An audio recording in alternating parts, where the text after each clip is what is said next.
Bonjour, je suis Nicolas Mansart et je vous présente ici mon projet de recherche qui porte sur la génération de mouvements pour des systèmes robotiques complexes. Plus précisément, je cherche comment planifier des mouvements complexes et les faire exécuter par des plateformes aussi différentes que par exemple des robots humanoïdes travaillant comme machines universelles dans des usines non conventionnelles, comme celle d'Airbus, des robots manipulateurs aériens, typiquement des drones héliportés dotés de bras manipulateurs et réalisant des tâches d'assemblage sur des structures architecturales, des exosquelettes porteurs pour la réhabilitation de patients paraplégiques, ou encore des cellules manipulatrices flexibles s'adaptant facilement à différents types de production en coopération avec des humains. Au-delà de la robotique, on a déjà montré que les outils construits pour la génération de mouvements peuvent aussi servir à son étude chez l'humain, pour représenter le mouvement.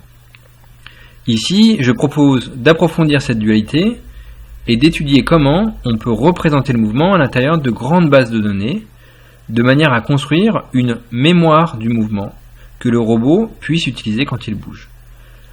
Tous ces problèmes sous-tendent de grands enjeux industriels. Je pense qu'ils peuvent et doivent être traités simultanément. Pour cela, ma proposition est de faire émerger, de l'organisation de la mémoire dont je viens juste de parler, une sémiotique du mouvement. Avant toute chose, je vais commencer par vous expliquer ce concept. Dans sa définition générale, la sémiotique est une branche de la linguistique qui étudie les relations entre le signifiant et le signifié, par exemple entre un mot et l'objet qu'il désigne, ou encore entre la carte et le pays qu'elle représente. Dans un contexte particulier, une sémiotique nécessite l'introduction d'abord d'un vocabulaire qui permet de désigner des concepts de base. Par exemple, des mots comme Camille, vache, gros ou voir. On définit alors une grammaire qui formalise les règles permettant de composer les mots du vocabulaire. C'est ce qu'on appelle la syntaxe. Une composition de mots du vocabulaire de base, syntaxiquement correcte, représente alors un concept plus évolué. C'est ce qu'on appelle la sémantique. Sur ce même modèle, je propose de construire un vocabulaire de mouvement composé de contrôleurs atomiques permettant de réaliser de manière rigoureuse et précise des gestes élémentaires. Par exemple, maintenir l'équilibre d'un robot bipède ou d'un drone aérien, attraper un objet, le lancer ou encore le regarder. Ces contrôleurs peuvent être utilisés pour contrôler effectivement le robot. Mais je propose aussi de construire des règles permettant de composer ce vocabulaire de mouvement de manière à construire des comportements complexes de manière versatile et adaptable. Par exemple, pour réaliser avec une même approche des tâches de manipulation avec un robot humanoïde ou avec un manipulateur aérien. Le vocabulaire de mouvement offre alors une abstraction qui permet d'aborder des plateformes différentes de la même manière. Et il permet aussi de construire des raisonnements de planification plus complexes en abstrayant une partie de la complexité intrinsèque aux interactions avec le monde physique, mais sans rien perdre de la complexité du mouvement complet. Avant de parler de la manière de construire des raisonnements de planification abstraits, commençons par définir un peu plus en détail ce vocabulaire de mouvement. Le contrôle optimal est un cadre mathématique rigoureux. Il permet à la fois de définir un mouvement et de construire un algorithme pour le calculer. Il sert aussi de contrôleur effectif sous une forme nommée contrôle prédictif.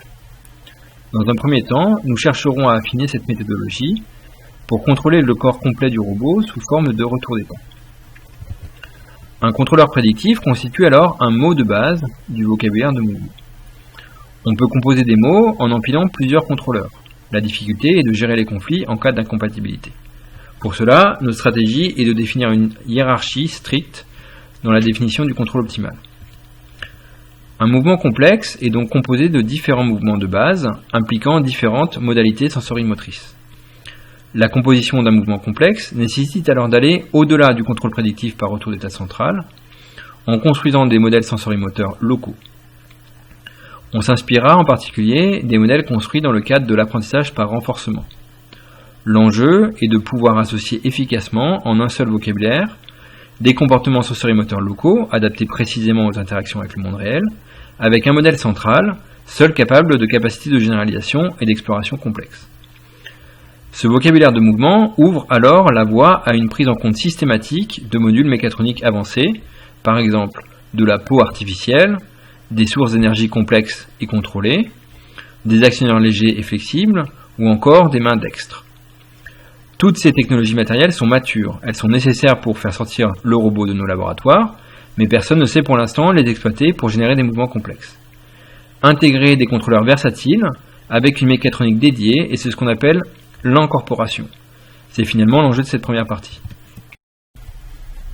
En construisant le vocabulaire de mouvement sur le contrôle optimal, on est, en théorie, capable de planifier n'importe quel mouvement et de l'exécuter sur le robot. Avant d'aller plus loin, il est donc nécessaire de se convaincre de la nécessité pratique d'un raisonnement de plus haut niveau. Pour cela, considérons tout d'abord l'exemple de la marche bipède. Ce premier mouvement est généré hors ligne par un solver de contrôle optimal. Le solver trouve spontanément un mouvement très complet, notons par exemple le balancier anticipé des bras ou la coordination du torse et des jambes. Ce premier mouvement a un problème, il nécessite 3 heures de calcul. Pour exécuter ce mouvement sur le robot réel, il faut être capable de le calculer de manière interactive. Ceci implique de réduire le temps de calcul de 3 heures à 100 millisecondes, soit un facteur 100 000. Dans l'état de l'art actuel, on peut calculer un mouvement de marche en 100 millisecondes, mais beaucoup moins performant. Par exemple ici, on voit que le pied glisse sur le sol à plusieurs reprises, et le haut du corps n'est pas spontanément utilisé comme balancier. Alors quand on voit ça, il est tentant de réduire le problème de l'exécution d'un mouvement complexe sur un robot réel au seul problème technologique de la réduction du temps de calcul. Mais c'est, à mon avis, un problème beaucoup plus complexe. Pour cela, regardons l'évolution de la fonction de coût pendant la planification du mouvement. Pendant les premières itérations de la recherche, la fonction de coût décroît rapidement jusqu'à un premier mouvement où le robot utilise ses bras pour rétablir son équilibre, mais où les pieds restent au sol. C'est insuffisant, le robot tombe, le coût est élevé. Mais en fait, utiliser les jambes n'est utile qu'à condition de découvrir précisément à quel moment et à quel endroit poser le pied. Au bout d'une centaine d'itérations, alors que le robot commence à découvrir comment utiliser son pied, le coût est presque toujours aussi haut et la situation finale du robot aussi mauvaise, c'est-à-dire une chute. Mais dès qu'un pas complet est découvert, la fonction de coût baisse rapidement pendant que le solver améliore efficacement la qualité de la marche. En fait, ces 100 premières itérations correspondent à l'invention de la marche. Les 10 dernières correspondent au raffinement d'un mouvement de marche une fois qu'il a été découvert. Sur un trajet de locomotion plus long, le solver est alors condamné à réinventer la marche à chaque nouveau pas. La marche est juste un exemple, et ce phénomène de réinvention perpétuelle peut être mis en évidence dans des gestes de manipulation dextre, dans des déplacements de drones aériens, etc. Le vrai enjeu est donc de définir des modèles a priori permettant d'éviter de toujours refaire les mêmes calculs complexes pendant le déplacement du robot. L'approche pragmatique est de construire des modèles ad hoc permettant d'abstraire cette complexité. On peut citer parmi ces modèles le pendule inverse en locomotion bipède, la platitude pour les drones aériens, les synergies en manipulation dextre, etc. Ces modèles demandent un long travail de développement expert et ne se généralisent pas d'un contexte robotique à l'autre. Je propose ici d'étudier comment construire automatiquement ce type d'abstraction en synthétisant une mémoire du mouvement et en l'organisant comme des modèles simplifiés de mouvement. Une fois le vocabulaire de mouvement mis en place, l'objectif est donc d'en faire émerger une sémiotique du mouvement par la construction de modèles simplifiés de mouvement permettant des raisonnements abstraits plus complexes. Considérons tout d'abord un cas d'étude précis. Planifier des mouvements de locomotion dans des environnements complexes. C'est un problème reconnu difficile, dont l'absence de solution réaliste a par exemple été mise en évidence dans le récent DARPA Robotics Challenge. Pour résoudre ce problème, nous proposons de construire une cascade de raisonnements abstraits, conduisant à une résolution rapide et complexe du problème initial. Dans un premier temps, on construit un chemin central pour un ensemble de boîtes englobantes représentant le robot évoluant au contact de l'environnement. Puis le chemin central est peuplé de postures en contact et en équilibre statique. Une première partie de la dynamique est alors calculée en cherchant des motifs de locomotion pour le centre de gravité seulement. Enfin, la séquence de postures d'un côté et la dynamique centrale de l'autre sont utilisées pour initialiser un contrôleur prédictif qui réalise le mouvement complet. Cette cascade de raisonnement simplifié répond très concrètement au problème de départ. Les premiers résultats démontrent que cette approche permet de générer des mouvements de locomotion complexes en temps réel, surpassant largement toutes les autres solutions jusqu'alors proposées. Mais elle se généralise évidemment mal à d'autres problèmes, même proches, par exemple la manipulation dextre. Je propose de capitaliser sur cette approche pour chercher comment construire ce même type de modèle, mais de manière automatique. Pour cela, considérons une classe de mouvement décrite par un problème de contrôle optimal donné. L'état de l'art en robotique permet de résoudre ce type de problème pour planifier un mouvement, mais cette résolution demande du temps. On peut par contre la mettre en œuvre hors ligne, et ainsi échantillonner cette classe de mouvement sur par exemple un cluster de calcul. On construit alors une mémoire contenant le mouvement optimal dans différents contextes. Le problème, c'est qu'une telle mémoire devient très rapidement trop lourde pour être stockée.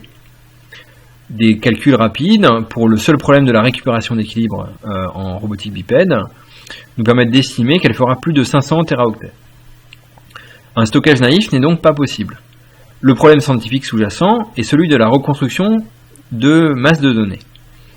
En fait, cela revient à formuler le problème de la génération de mouvements comme un problème de mégadonnées, plus précisément comme un problème d'acquisition compressée. L'enjeu dans ce type de problème est d'exhiber une structure inhérente au jeu de données qu'on puisse utiliser comme pivot pour en réduire la taille. Ici, les données correspondent à des mouvements optimaux. La structure est donc décrite par le formalisme du contrôle optimal et en particulier par l'équation d'Hamilton-Jacobi-Bellman. Je propose de chercher à formuler ce problème spécifique de réduction de données comme une utilisation originale du contrôle optimal, en cherchant le ou les problèmes de contrôle optimaux qui expliquent au mieux les données stockées. Cela revient en fait à chercher à organiser la mémoire du robot sous la forme de modèles simplifiés de mouvements, tels par exemple le pendule inverse. Formulé ainsi, ce problème entre dans la classe de l'apprentissage non supervisé. Je pense raisonnable d'introduire une supervision pragmatique, au moins dans un premier temps, en cherchant à récupérer des modèles de la même forme que ceux de la cascade ad hoc initialement proposée. Au-delà du challenge scientifique, une telle réalisation apporte deux avantages importants.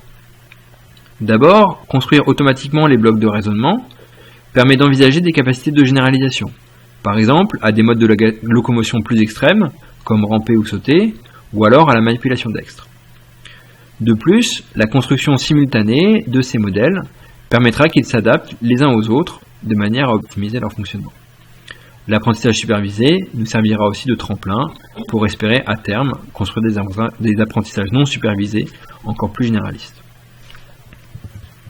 En conclusion, je propose de chercher à faire émerger une sémiotique du mouvement à partir de l'organisation automatique d'une mémoire du mouvement construite par résolution hors ligne de problèmes de contrôle optimal et par une formulation originale du contrôle optimal inverse vu comme un problème d'acquisition compressée. Cette approche propose en fait d'unifier les problèmes de contrôle, de planification et d'apprentissage de mouvement en robotique. Elle constitue, à mon avis, une étape indispensable pour amener nos robots complexes hors de nos laboratoires.